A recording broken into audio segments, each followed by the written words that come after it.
Hello friends, welcome to Arva Mesa Koduva Parva. நான் விஜயலட்சுமி துளசி பேசுறேன். இன்னைக்கு 151st டே ஆஃப் பிரேக்ஃபாஸ்ட்ல வந்து ஸ்பெஷல் ஐட்டம் என்னன்னா கருப்பு கவுனி ரைஸ், அப்புறம் வந்து அவல். கருப்பு கவுனி ரைஸை நல்லா ஃப்ரை பண்ணிக்கோங்க.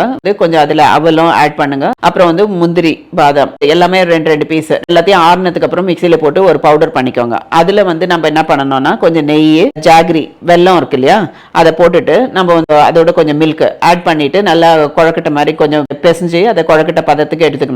நெய்யும் போட்டுட்டு இதோட வந்து வாழைப்பழமும் ஒரு வாழைப்பழம் ஆட் பண்ணிக்கோங்க. சோ தட் நம்மளுக்கு வந்து மில்க் ரொம்ப கம்மியா பத்தும். ஜஸ்ட் இதெல்லாத்தையும் போட்டு மிக்ஸ் பண்ணிட்டு இதை வந்து ஒரு பட்டர் பேப்பர்ல போட்டுட்டு ஸ்டீம் பண்ணிட்டீங்கன்னா உங்களுக்கு இந்த மாதிரி ஒரு குழக்கட்டை பதத்துல ஒண்ணு கிடைக்கும். இது வந்து சாப்பிட்டு பாருங்க. இதுக்கு தொட்டுக்கிறதுக்குலாம் எதுவுமே வேணாம். நெக்ஸ்ட் வந்து சோக்டு பாதாம் வச்சிருக்கேன், ஒரு சிக்கு பீசஸ், பிக்கிள்ட் வெஜிடபிள்ஸ் அண்ட் வாழைப்பூ பருப்பூசலி பண்ணிருக்கேன். நான் பருப்பூசலினா பருப்பு நிறைய போட்டுட்டு வாழைப்பூ ஃப்ரை மாதிரி, பியர்ஸ் வச்சிருக்கேன். யூஸ்வலா வந்து ஹைபிஸ்கஸ் வித் ஹனி ஜூஸ் பண்ணிருக்கேன். நான் என்ஜாய்.